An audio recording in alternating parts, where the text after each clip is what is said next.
Okay, well, shall we start? Yes. This book was the reason why you returned to wrestling again. Tell us why. I wouldn't so much say it was the reason why, but it kind of led to me going back to the memories of when I was younger and how I wanted to be a wrestler since I was 8 years old, and I wanted to wrestle in WWE since I was 12. And writing the book and going back to those times really made me remember how much I love wrestling and how much of a passion I have for the business and for the sport. And it kind of brought me full circle, because when I took a break in 2005, I was pretty burned out. Like, I didn't really want to have anything to do with wrestling anymore. I just needed to get away. I wasn't retiring. I just needed to, take a breath and try some of the things. And that's when writing the book was one of those things. And writing it kind of brought me back to the position where I knew I could come back to the wrestling and be better than ever. And if you look right now, I'm actually wearing the exact same shirt as I am on the cover of this book. So either I'm a real scumbag and I just wear the same shirt all the time, or else I have 100 of these shirts. I don't think I've worn this shirt since, and of course now I get to do a huge national television interview with the fine people of Portugal in my book-wearing uniform. In the book you talk about wrestling in Europe before Japan and ECW. Was it different to work here in Europe? Did you like it? Yeah, well, I cut my teeth basically in other countries. Growing up in Canada, I started working in Mexico and went to Japan, and then Germany is actually where I spent a lot of time as a younger performer. And it was interesting because Japan was a real technical style, Mexico was more of a show business, cartoon type thing, and Germany was a cross between the two. And the thing about Germany that really helped me was I had to wrestle every night for 6 weeks in the same arena, same building. Yeah. So that's 6 times 7. Jericho's mathematical skills say 42 nights in a row, with basically the same fans. So what do you do 42 nights in a row to keep Something it fresh? Yeah, you have to really use your head and kind of have the greatest hits. Do a couple things that you know are going to work. You do that almost every night, and then other nights try the things. So it was a real challenge, but it really helped me mentally to explore and to know that I could have different ideas and thoughts. How do you remember so many details? I don't know. It's crazy. It's like a blessing and a curse. I remember everything about nothing, but yet I can't remember to bring home, a bottle of milk for my wife. I get yelled at for that. But I've just always been really good at remembering details about bands and my career and movies. And I have all this useless trivia floating around in my brain. Pop culture. I'm a pop culture master. How did your wife react to some of the stories in the book?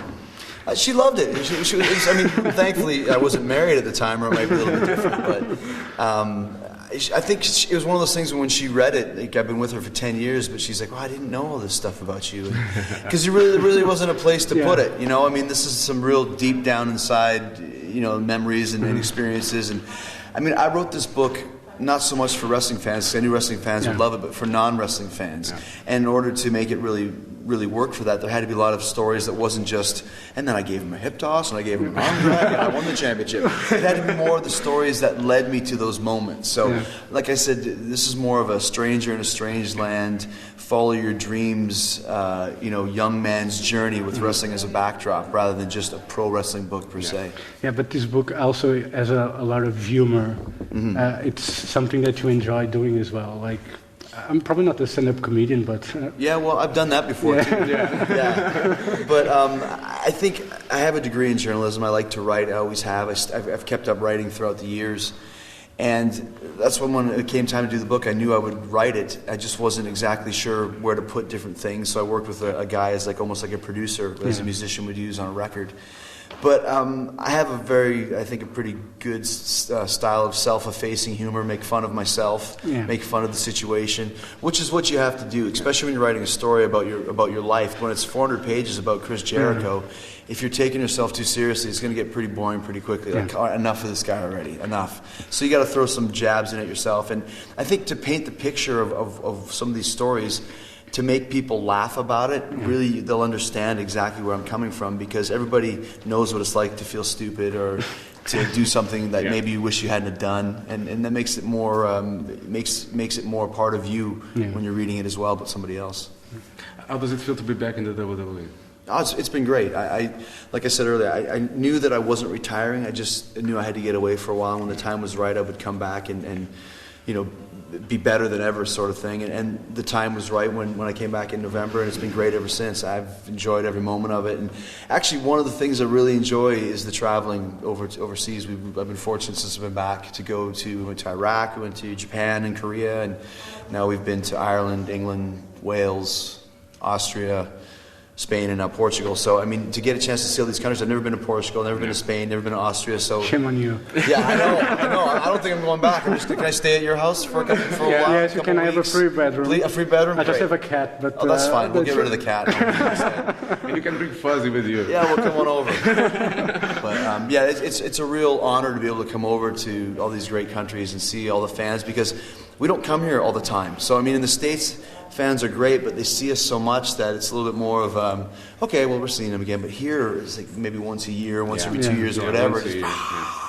Makes it so much easier for me as a performer, and it's so much more fun because you just enjoy the knowing that these people are having such a great time, and as a result, we have a great time too. Did you enjoy more this might be a tricky question, but do you enjoy more the second coming or the countdown to the new millennium? Well, I mean, there's almost two separate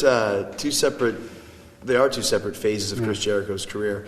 When I first came, the Countdown to the Millennium, as an entrance alone, was one of the best probably ever. Yeah. And the first 6 years of my career were great. I really enjoyed it, and it was a lot of fun, and I accomplished everything I wanted to accomplish. The second stage, it's different now.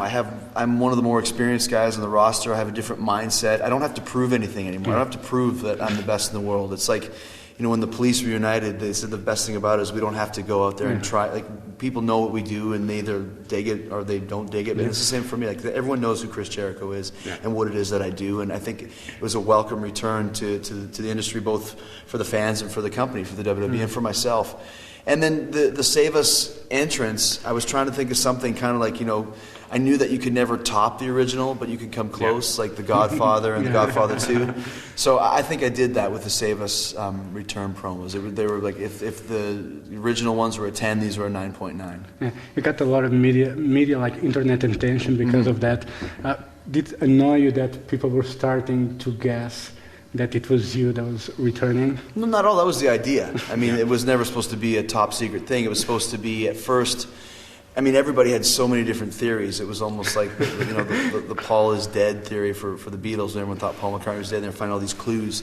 Same thing, the very first vignette was 15 seconds long, and people were finding like hundreds of clues as to how you knew it was Chris Jericho. There was no clues. We just put together 15 seconds of stuff, and then people were pausing it and framing it. Well, this is the date of his first IC title win, and this was it was just a bunch of numerical gibberish.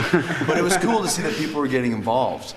And the idea was, especially towards the end, that we want everyone to know that it's me. Just don't actually come out and say it. Yeah. And that's kind of how we built it up. So by the end, it's like, well, everyone knows it's Jericho. Well, yeah, no kidding. You're not as smart as you think you are. You were supposed to think that. So sorry to ask you this, but last week you were beaten, by Shawn Michaels and Batista. Beaten like a dog. Beaten. That happens every week. That's not true. Can we expect you to be fair and square at Backlash? Well, I think at first when I got super kicked by Shawn Michaels, obviously I would have a bias against him. But then the fact that Batista powerbombed me the next day. I thought you were going to have a feud with him. Well, now I guess I have a feud with both of them. Yeah. So, it's one of those things now that they're both kind of even. They're both on my bad list. So we'll have to see what happens.